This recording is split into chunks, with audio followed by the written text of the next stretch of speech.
If you're vulnerable to psychic damage from roguish language, stay away from these gibbering mouths. But if you intend on listening to this podcast about enriching your fantastical group hallucinations, you're too far gone already.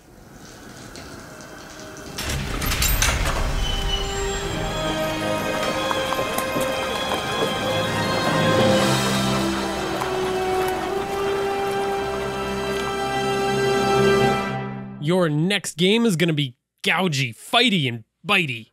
And here's why. In this episode, we're finding answers to how can we make fighters that feel like they have a lot more going on than surface level details? And are there systems and structures that can deliver this ideal consistently? And why should you never get drunk and call your best friend names that hurt their feelings? Welcome to the Hook and Chance podcast. I'm Jordan. And I'm his brother, Travis. So as we recently discussed on Martial Arts and Culture featuring James Mendez Hodes, Travis, you and I are not good fighters in any sense of the word. No. We are terrible fighters. We have a terrible martial culture, which is mostly consisting of soiling yourself or playing turtle. And I would blame it on being a pacifist, but really it's just laziness, I guess. If you want to call that pacifism, because when we used to scrap, I distinctly remember me trying to scrap and you would just jump around. Yeah. Like you just stayed aloft, and the more you jumped and high kicked, the less I could get close. Or when I did manage to actually break through that ridiculous defense, you would simply turtle or play possum and just roll and collapse on the ground. Yeah. My strategy was agility, dexterity, and confusion. What's wrong with that? It was surprisingly effective. You just sat there like a stump waiting for your opportunity. Yeah, I call my approach patience, resiliency, and craftiness. And we make these sound way better than they are. If you saw us scrapping back then, it was a sad display. It was truly tragic. But we're talking about fighters in D&D today, in our fantasy role-playing games. And I gotta say, one of the biggest problems that I see with fighters is the trap that I walked into when creating my own first fighter. He was exactly what you find when you Google search D&D fighter, which, if you're curious, do it now.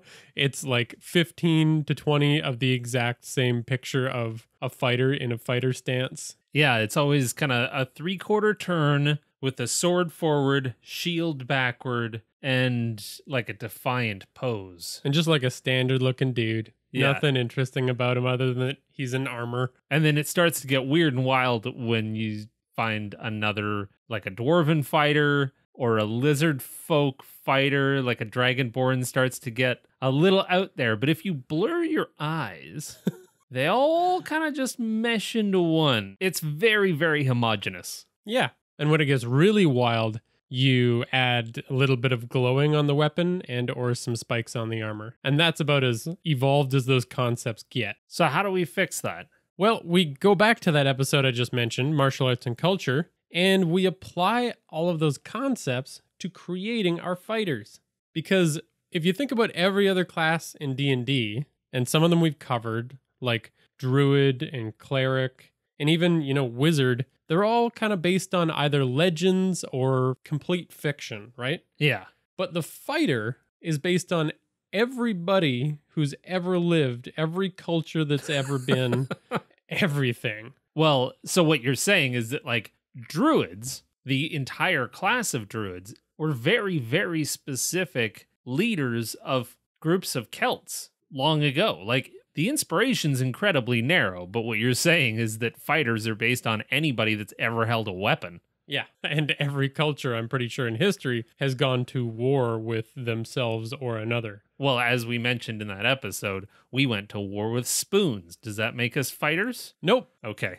Absolutely not. Settled. Travis and I are not fighters. So we've taken that episode, turned it into some steps that we're going to get into in the Strategy Stateroom, and Travis and I are going to come out with some fighters that are inspired by things that we think are cool and that result in very different feeling characters. Well, here's hoping. I mean, don't count your chickens before they hatch. We could end up shitting out something truly awful. I will count all my eggs now. Let's go to the Strategy Stateroom.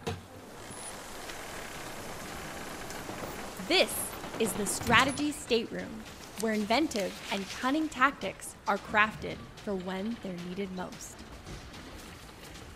So the steps to creating a better fighter. First, we're going to find 2 to 3 points that inspire us, that make us go, oh, that's cool. Then we're going to research and borrow elements from each. Then we create our fighter's culture, and then create the fighter themselves. And we will end up with something far more robust. So let's jump into those individual steps. The first of which is getting inspired. Now, there's so much here, and I know you've probably already got something cooking in your head. You've probably done this to some degree with your characters at least. But I mean, you can pick from a group or an individual that feels like something you want to explore. Since I'm so deeply in this fighting styles track, I mean, there's so many that Travis and I have never even heard of that would be great jumping off points. Like, here's a few fun ones for you. Cambodian Bokator, translated to pounding a lion, based on the legend of a man that defeated a lion with a single, powerful, perfectly placed knee strike. I'm into that. I want to make a fighter that knocked the fuck out a lion. That's awesome. With powerful, meaty, bony knees. We've got gouging, also known as rough and tumble, a fighting style from 18th and 19th century USA where the most common victory was gouging out your opponent's eye. Not a lot of options for rematches in gouging, huh? Yeah, you've pretty much got one fight and then you shouldn't do any more after that. Well, I mean, depends on how cool you are. You could maybe go 2. You're saying be a eyeless fighter? Well, stick to it. I mean, stand by your convictions. Are you a gouger or are you not a gouger? You get back in that ring. I guess then at least you have the advantage over your opponent because they've got nothing else to take from you. Yeah, there you go. You flail around in there until you find some eyes to gouge. Good technique. Or how about tire machete? Those are 2 words. Yeah, a Haitian form of machete fencing used in the rebellion against the French. Cool. Yeah. You see someone charging at you with a machete and they know how to use it? No, thank you. Or Kalari, a style of fighting from India that according to legend was created by the god Parashurama and utilizes weapons like the urumi or whip sword. Okay, I've actually seen that, and that is buck wild. I love that. Yeah. You just slapping each other with swords, which, how does that make any sense? Because they flop around and flail. Like, they look so difficult to control. Yeah, apparently you need to practice a lot with something that's not a whip sword first so that you don't slice yourself open every time you flail that thing around. Oh my goodness. Okay, but there's lots of other things. Like, we can look for inspiration wherever. It's stuff that just inspires you, that you think is just darn cool. So we can even look at weapons or historical events or even character themes. So let any of those things just kind of fuel your ideas. So each of us is going to complete each of these steps as we go through this episode. So, Jord, what did you get? All right, well, I went down a certain rabbit hole of Filipino martial arts because I wanted a fast and agile character. And that's where that research led me. I'll get into the specifics of that a little bit later, but I also found a cultural hero of the Ifugao province of the Philippines, Eligion, because I needed my character to have somebody to inspire them and give them some more juice for their story. Sure. And then I also settled on kind of a redemption storyline, but with a bit of a twist. Okay. How about yourself? What got you going? Well, I'm a simple man with simple things that make me tick. And what I think is cool is Viking Berserkers, Warhammers, and the theme of a living weapon, like we mentioned in a couple of episodes ago. We were talking about that general theme of like being something that's been trained to be a weapon. Right. It just so happens that I am, in fact, a simple man because I'd already made this character. You just recycle all your content, eh? Yeah, I'm going to get some more mileage out of it. But in talking about this episode, it did remind me that, hey, this character, it's an older character. And you can do this with yours as well when you realize that maybe they need a little bit more depth. Maybe the reason you haven't come back to play this character again is because they're played out, or they were one-dimensional. You got them up to level 3 or 4 and you said, this character is actually kind of boring. I might make a new character. Yeah. Sent him into the lava fields to quickly die so you could create a new character. Sentence your characters to death when they've no longer sparked your inspiration. You have disappointed me. Into the lava fields with you.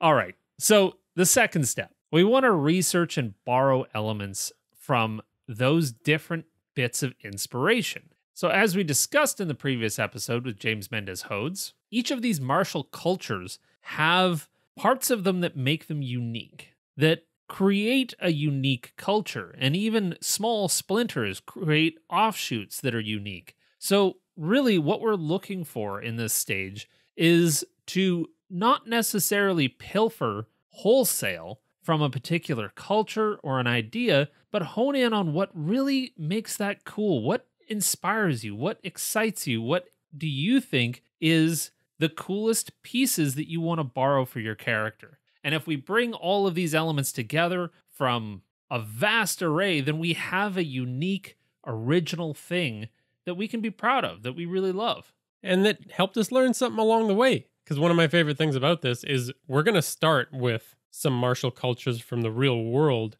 and Travis and I are not going to do them full justice. There's so much richness and depth to every real world martial culture, but as you play your character more, you can keep coming back to your sources of inspiration and keep layering more into them. And as James Mendez Hodes mentioned, his first piece of advice is to go try the martial art. And there are lots of options out there for trying martial arts. In fact, during the research of this, I did look up the local HEMA chapter, so I could potentially do a drop-in class and learn how to wield a Warhammer. How cool is that?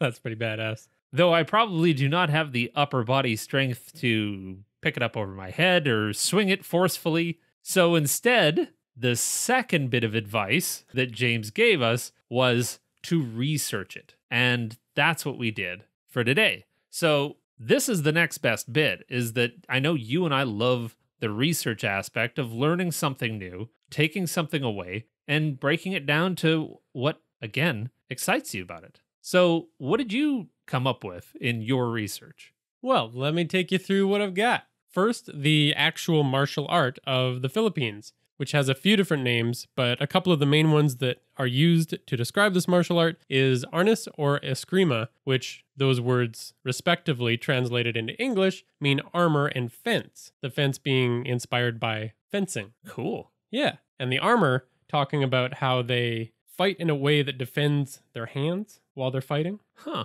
all right. And I'll get into a little bit more about why that makes sense. Cool. So it had many influences and purposes, just like our characters. Look at that. But since the Philippines had so many different cultural influences throughout their history, I mean, from invaders mostly, unfortunately.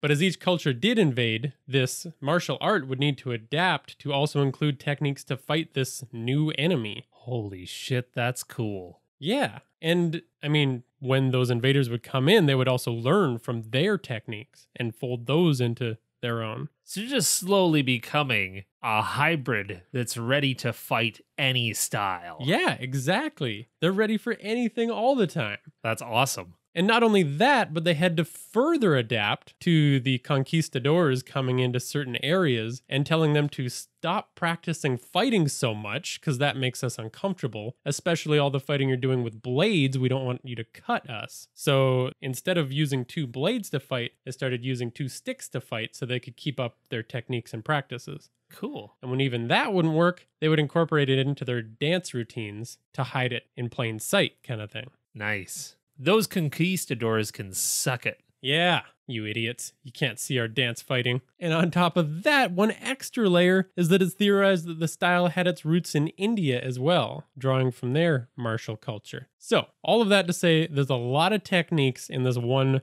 form of martial art. And they even use a lot of different weapons in their training. Like they do hand-to-hand, they do 1 sword, 1 knife, 2 sticks, 2 swords. It just goes on.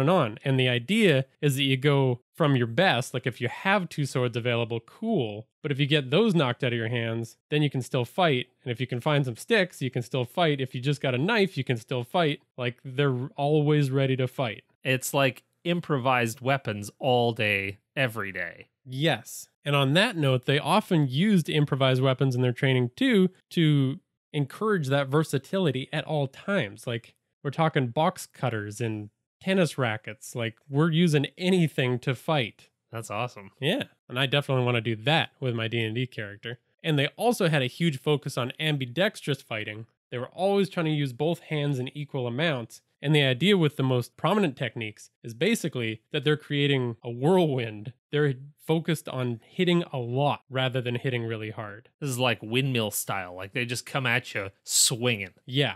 That's awesome. Yeah. Those are the basic beats of the martial art.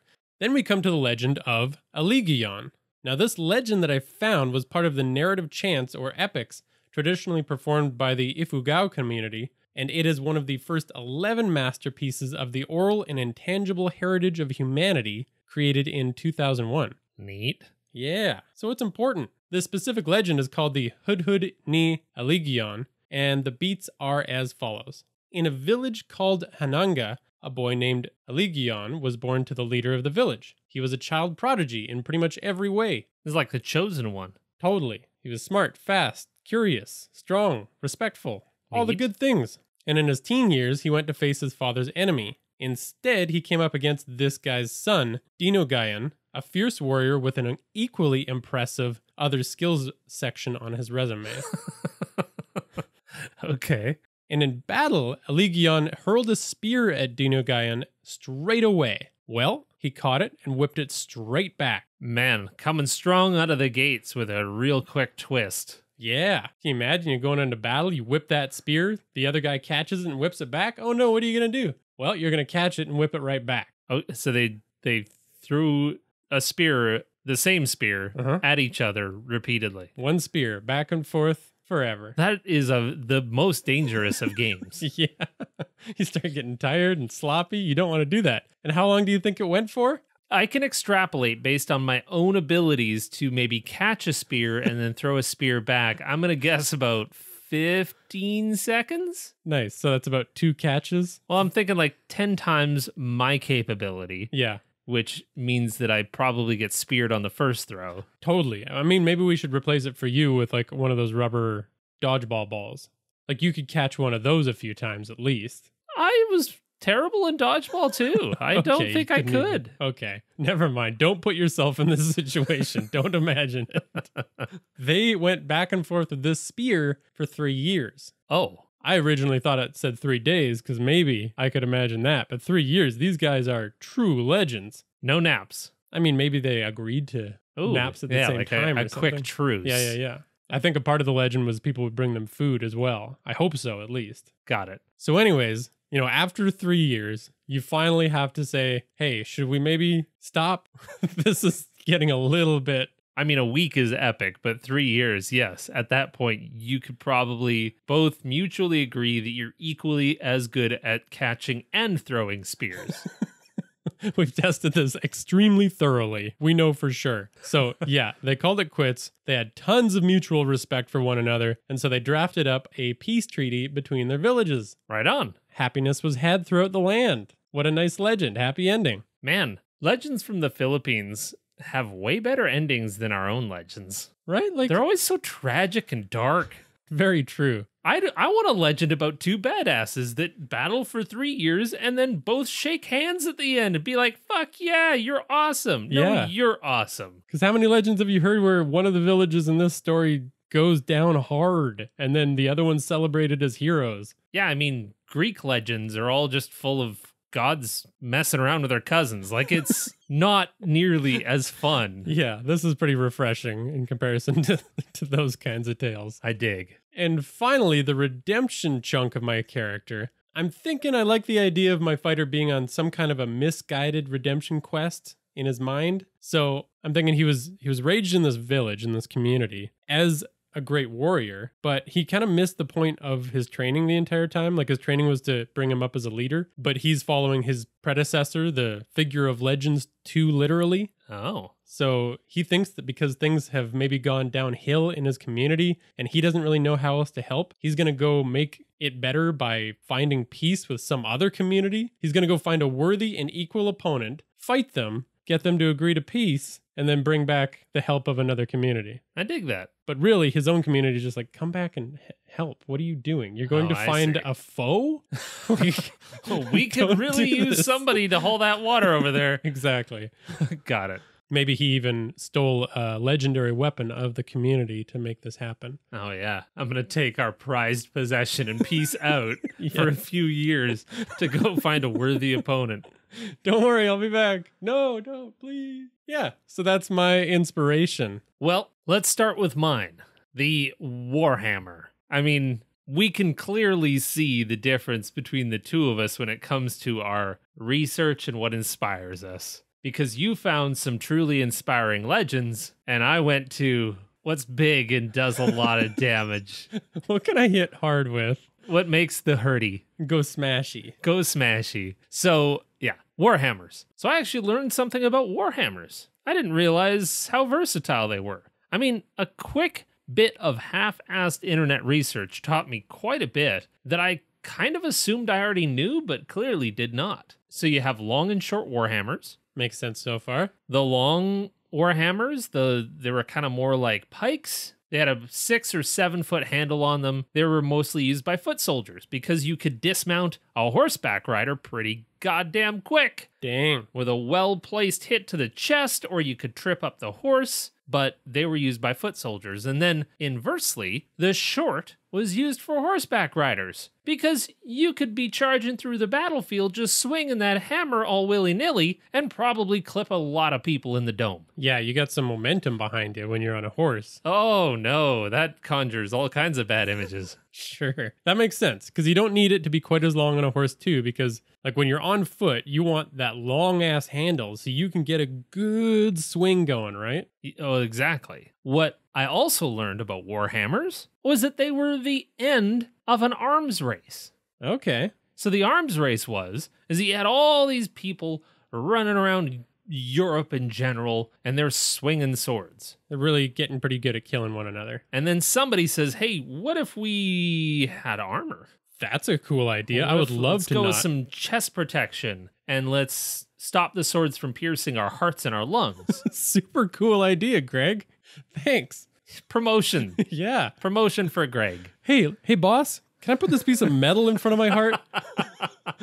I think it'll stop a sword. So then they started hacking off each other's limbs because that wasn't protected. So then they said, well, let's put armor there. And it went back and forth until you have these heavily protected knights that are practically immune, because now you have to get better with swords because you have to use technique and all kinds of training to try to get in between those plates and those things that, every new year the coolest armor comes out and all these knights start donning that shit. And now you have to learn how to defend against that. Yeah. So along comes the Warhammer, which was the answer to heavily armored up knights, because it didn't matter if they were wearing armor if you could give them a concussion by knocking them in the dome or hitting them in the chest. Your technique and skill goes down considerably based on the amounts of hits you take to the skull area. Exactly. So the technique is wind them or knock them unconscious with a nice blunted blow, and then the invention of the spike on the rear side came along, of penetrating that armor like a can opener. Yikes. Youchy. So that's what I learned about Warhammers. That's fair. And after that, you're saying they couldn't really just keep increasing the thickness of the armor because then you're just standing in place. Then you're inside just an iron bell. Yeah.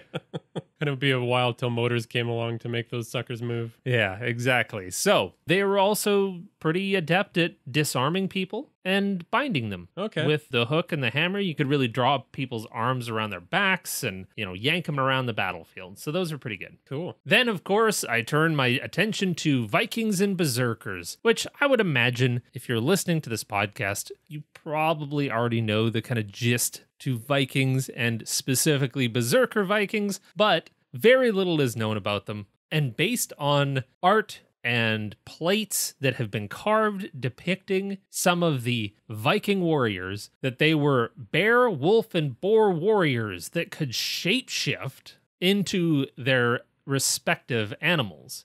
Well, of course, that was the literal translation because they were depicted with bear heads. But it's assumed that Vikings just wore the bear skins, and when they went into battle, they would go berserk. And that was Hamask, which translates as change form. That's where the legends of Viking shapeshifters came from. Makes sense. And now they would enter a state of wild fury, potentially by imbibing some Drugs. Yeah, they did them drugs. And they would be chewing on the edges of their shield and scaring the living shit out of their enemies. Yeah. Bare heads, chewing on shields. I'm not into a fight. They were that. essentially the Viking shock troopers, meant to just get in there and cause disarray because they were fighting against refined military that fought in formation and had plans of attack. Well, that plan of attack gets thrown right the fuck out the window when you have a wild Viking who just charges in the middle, wielding axes and all kinds of stuff, and it really puts your plans on the back foot. Yeah.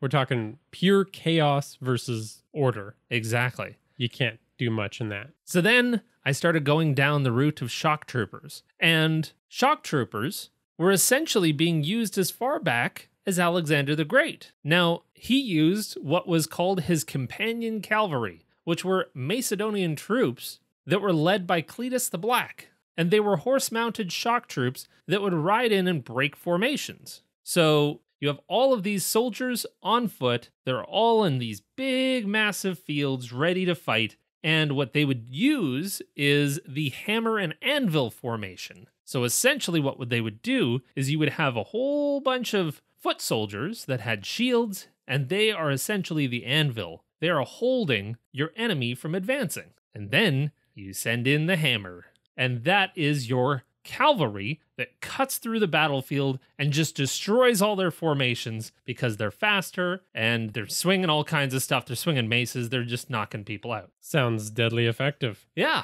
Chase them forward into your anvil. Now, this also led to a little bit of an aside, is that in researching Cletus the Black, he was Alexander the Great's one of his best friends. He named him Cletus the Black because he had another friend named Cletus the White. All right. And the other friend's name was Cletus the White because he already had a friend named Cletus the Black. It didn't make any sense. Real chicken and egg situation here. Yeah, I didn't quite understand what was going on there. And man, if I was one of those guys, I would rather have something else to distinguish me.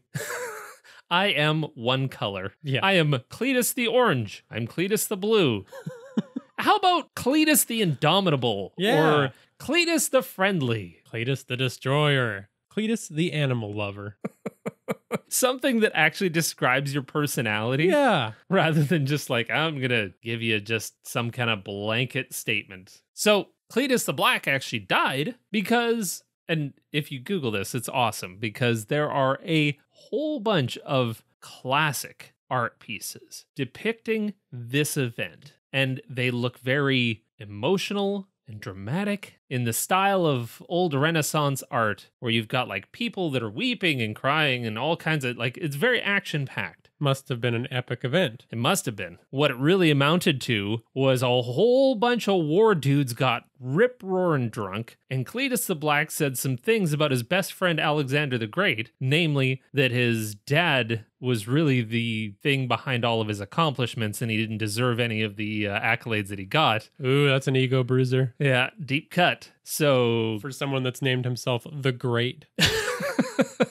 Well, he was a great shot because Alexander the Great took a spear and threw it right through Cletus's chest. Yikes. So apparently he was not as good at catching. They could have gone on for 3 years catching a spear back and forth, but instead Cletus caught it with his chest. Dang. Poor choice. I recommend the hand. So yeah, it was basically a bro down that turned into a drunken brawl. Yeah, and then artists painted Exactly. it for years. All right, so I'm done. That was all of my research. And then, of course, we have the living weapon thing that I dig. For some reason, I find that compelling. You know, just the idea of what do you do as a soldier? Like, this is a common problem that happens in our modern day society of when people go off to war and then they come back and go, what the hell do I do now? I spent half my life training to be a weapon. Yeah, and we talked about this deeply in our Warforged episode, but there is a lot there to play with as a character for sure. Yeah, I find it deeply compelling. Yeah. So, That's mine. Now we need to create our fighter's culture. Now this is where we actually apply it to D&D, all of our research, all of our inspiration. Now, I deeply hope that your character's tragic backstory is that he murdered his friend with a spear to the chest. I mean, not quite as good.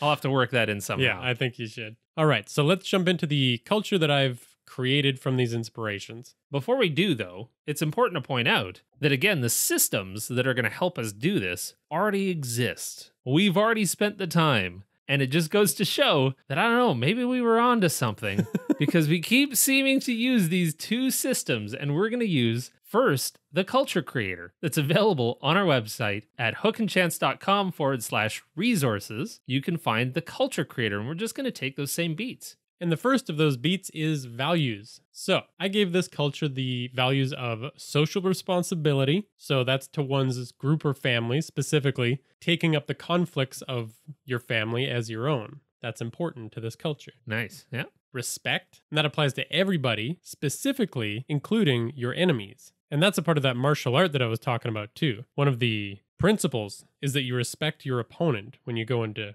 combat. Yeah. And it comes from that legend too. Then we've got discipline. It's incredibly important to have that discipline when you're talking about your fighting prowess and you're facing your foes. Sure. Knowledge, and that ties into respect for elders, respect for the people that have passed down all of these lessons. Okay. And I think peaceful resolutions is an important value. From the legend. Yeah. Yeah. That legend has informed this culture. And I'm going to keep this pretty simple, but the backstory of the culture is basically that it's a community of mostly farmers, not too many people trained in combat to the degree that my character is, but they all had basic combat skills as conflict with outside forces was relatively common, and they generally had high expectations for my character. Kind of like those kids in school. It's just like, they're going to do great things. So there's a lot of pressure. Got it. Cool. Well, I'm taking on modifying what I already had for this particular character. And in this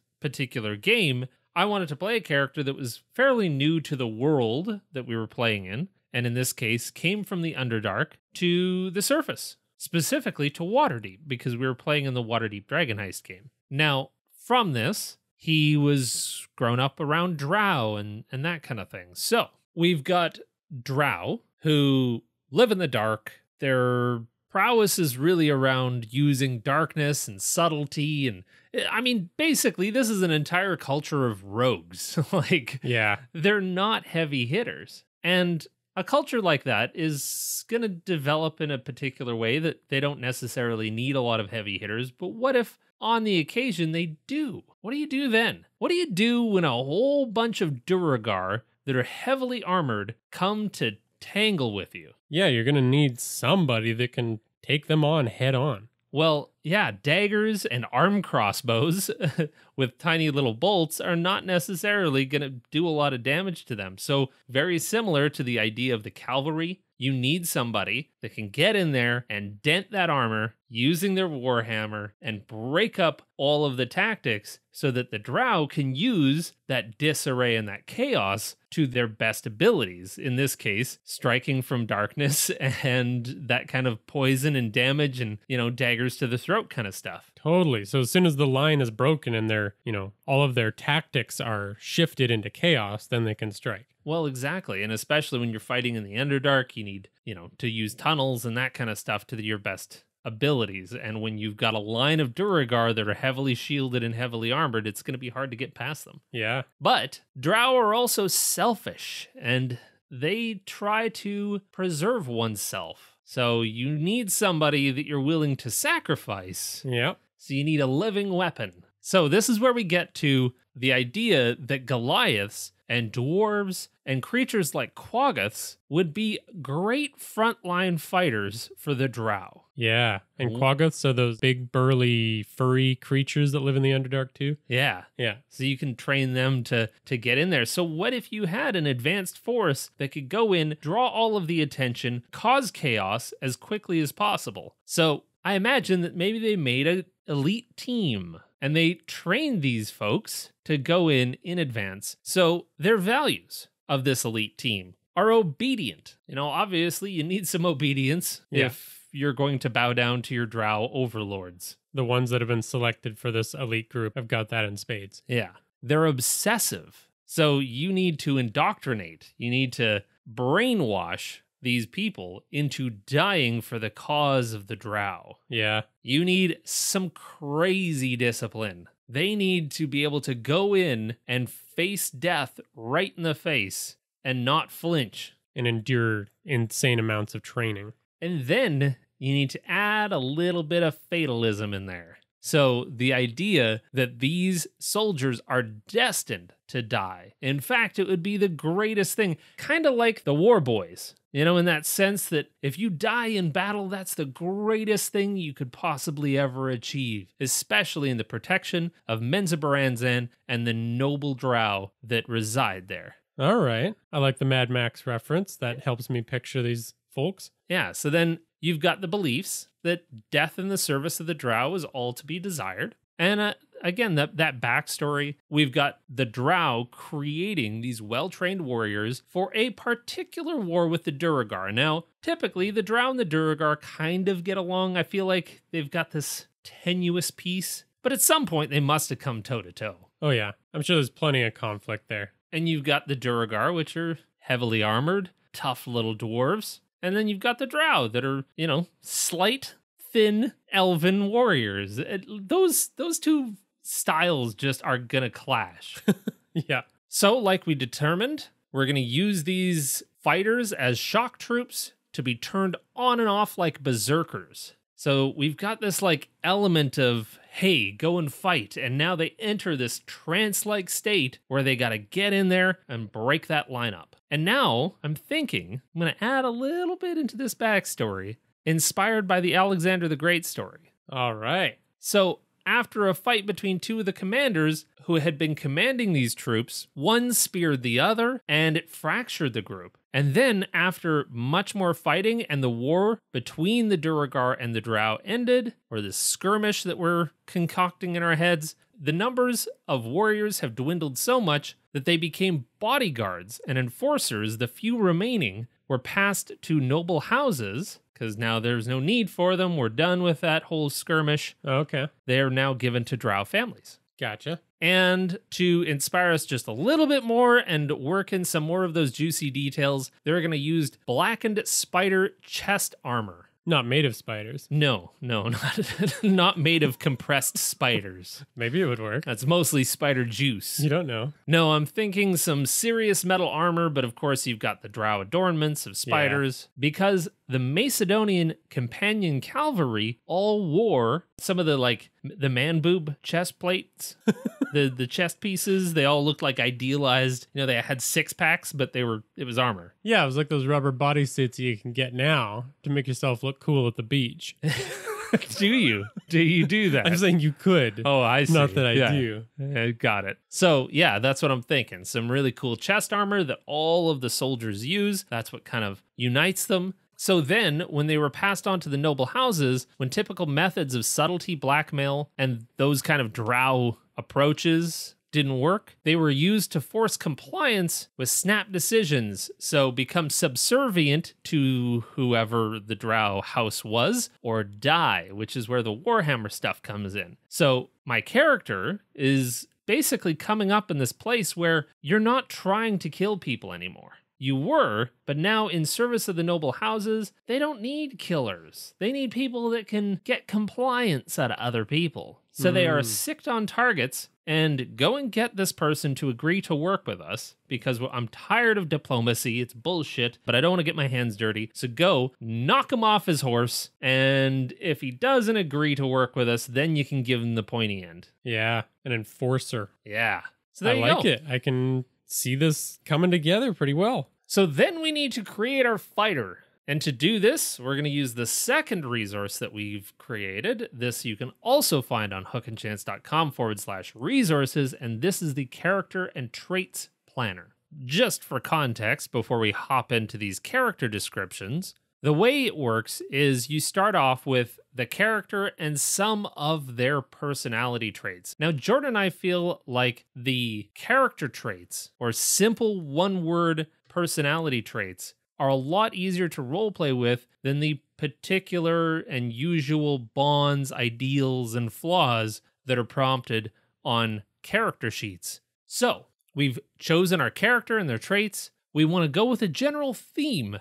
Then we go through their entire story leading up to the day that your game kicks off. So we start with a status quo, or where they were at the very beginning of their story, what kicked off their adventure, why they resisted destiny, because you need a character to resist in order to be heroic when they answer the call to adventure. Then you want to determine what their ultimate want is, why are they adventuring, and why does that conflict with the need? What do they really need to learn? In order to become a more fully fleshed out character or to actually end up where they want to. Exactly. And then finally, the cherry on top for your DM is an ally and a nemesis that they can use within their story that can or cannot show up. And it doesn't make that much of a difference, but just one of those NPCs that your DM can use. So Jordan, let's hear about your character. Sounds good. So we'll jump right into that. I didn't have a character coming into this exercise, so I'm going to name mine Amta, short for Amtaleo,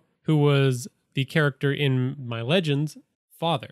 Cool. It's a nice little tip of the hat. Yeah. Then I'm going to give him a couple of positive traits, a neutral trait, and at least a negative trait to balance him off. The two positive I've got are focused and curious. Figure that can lend to the role playing. He's always trying to figure out stuff about the world. His neutral trait is that he's competitive. I mean, he had to be competitive to get as good as he is, and he's looking for that equal. Yeah. He's traveling the world looking for that equal. Yeah. And then his negative trait is overconfidence, and that he bestows respect based on fighting ability, not your character. Oh, I see. Yeah, so he could end up like looking up to kind of a shitbag, but a shitbag that can fence really well. Yeah. Like he wants this so bad. He wants this outcome of finding that equal so bad that he kind of blinds himself to their other negative qualities. Got it. Then the theme that I've touched on many times already is kind of that creating peace, finding allies. So he's from that community of farmers, and I'm going to say that the leader has recently died. So this forces the community to start asking for folks to step up, to take on some of the responsibilities that they need skilled people to step into. Got it. And this kind of comes directly from that legend, where now instead your character is going to take the wrong message and it's going to peace out. Yep. Got it. And then his ultimate want and need, which we cover in the character creator, we think this is a really important step. His want is to find that perfect nemesis ally to bring peace to his family, and his need is to actually help his family by returning to them and doing responsible things. That's interesting because you've kind of built in, like, the ultimate need is what your character needs to do in order to mature and become a better character and bring their story full circle. Yeah. You're essentially saying when their adventuring days are done, they'll actually complete their ultimate need. Unless they die out there, Ooh. then they'll come back and things will be, got it. a good wrap up. And then the ally and nemesis characters that I'm going to give to the DM to play with. The ally is an elder from his home that has always kind of encouraged him in the right direction, but more importantly, who taught him this fighting style and the others in that community. Nice. And then the nemesis is, I think, an incredibly peaceful traveler that has come through their community many times that could be the ally that he's after anyways, but isn't a great fighter. So he needs to look past his stupidity to realize that he's got the allies that he needs, kind of thing. Right on.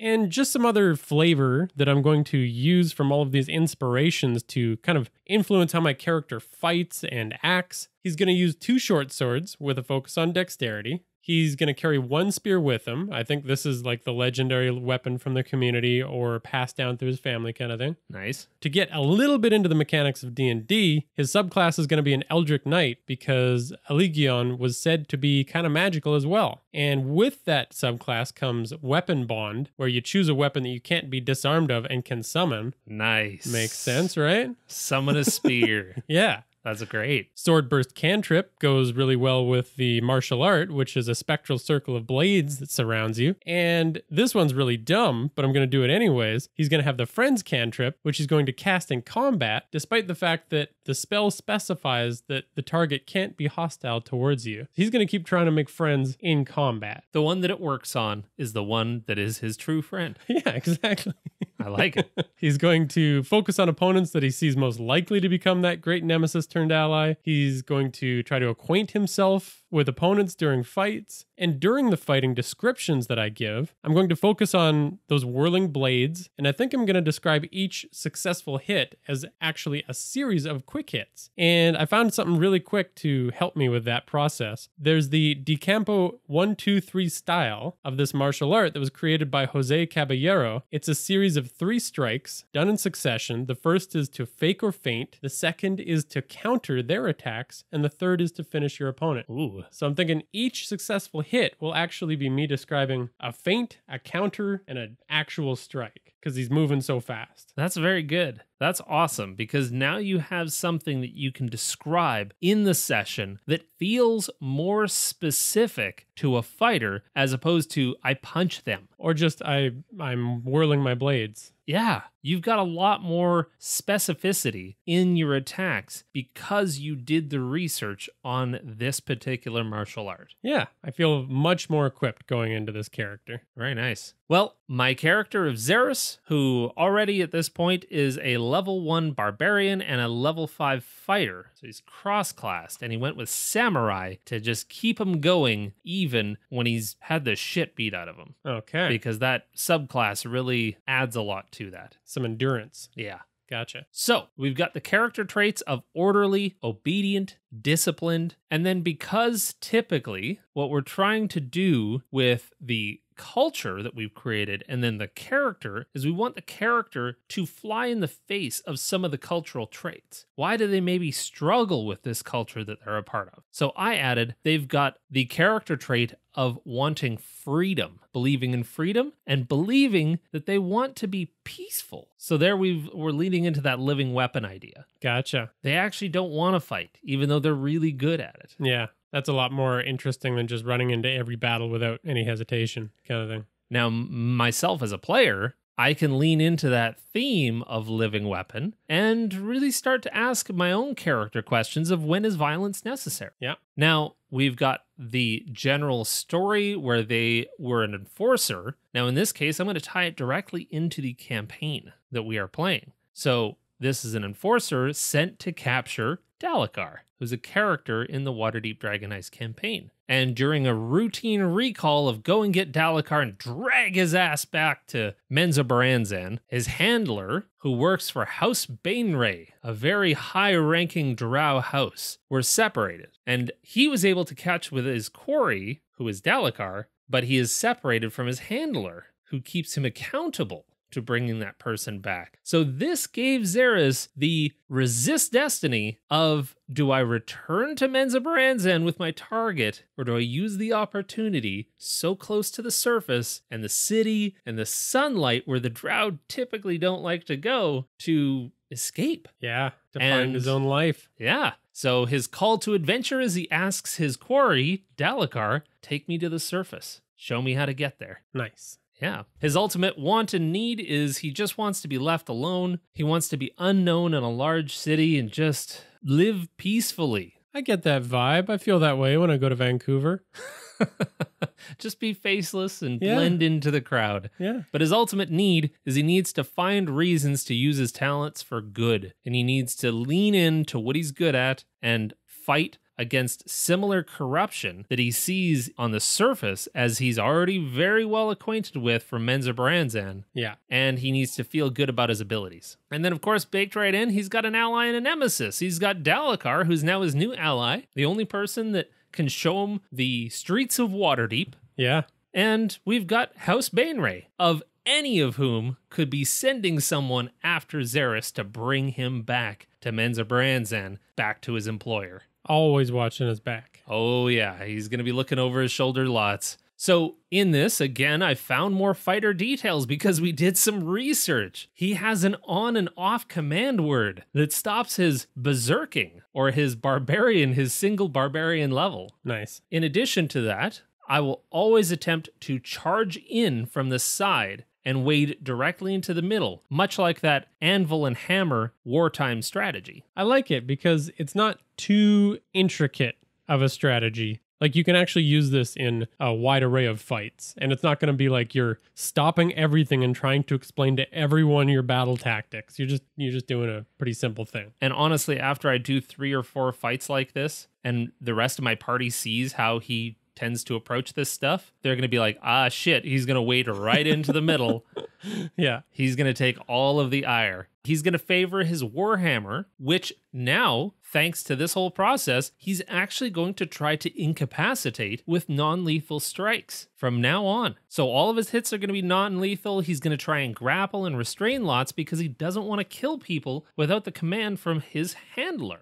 Feels uncomfortable. Since he's got the rest of his party, unless they say, oh, we don't need this person or this person deserves to die, like that's going to be a whole different conversation now between Xeris and the rest of his party. That he is really not used to having. No. Yeah. No, it's going to be interesting to advocate for himself. And then he's also not going to really dig sneaking. He prefers the direct approach because that's everything he's ever known. And he's going to use all of his abilities in a single fight. He's a berserker. He's a shock trooper. He's not meant to go another round. Like, all of the training that he's ever undergone has said, wait in, if you die, you die. But this is your purpose. So really, I'm going to stop trying to play so tactically. I'm going to stop reserving some of my skills, and I'm just going to get in there. Hell yeah. That's what Barbarian Goliath fighters are for, I suppose. Exactly. Well, we hope that helped. And honestly, I hope that you take the opportunity, take a moment, go to our website, hookandchance.com, go to the resources page and find some of these resources. Let us know if they've been helpful in the past because they constantly help us. We, get high on our own supply, so to speak. Because we constantly use these same resources to flesh out our characters. And every single time I do, I always thank myself. Thank you for creating this resource. It's just helped me make a better D&D character. And the reason we honestly need them is because we go on these rabbit trails of research and then we just have a smattering of stuff that we need some structure for. Otherwise, it's all going to be completely useless to us when we sit down to play. And every time I create a new character, I risk making a standard sword and board fighter that really does not have much more going on than they're an elite warrior. And I think we've done it. We've made 2 fighters that feel absolutely distinct. Hopefully, when I take the time to draw up character drawings, that they don't feel like they're going to just get lost in the sea of fighters on Google image search. Yeah. Thanks always to our patrons who continue to fight for us to make content like this episode. Felix R., Chris F., I See Spiders Where There Are None, The Senate, Lucas D., Lila G., The GM Tim, Nevermore, Thomas W., Tyler G., Ty N., Heavy Arms, Eric R., Aldros, Leprechaun, and Will HP. Thank you all so much. We're always so thankful for your support, your kindness, and your participation and interaction on our Discord and in the creation of every one of these episodes. Thanks also to Tabletop Audio for the sound effects that you heard in this episode. You can follow us at Hook and Chance on Twitter, Facebook, Instagram, and Reddit. You can join an excellent community of players and DM on our Discord that are always trading fun things. Thanks for listening, and don't throw spears at your friends. You take away nothing else. Life advice.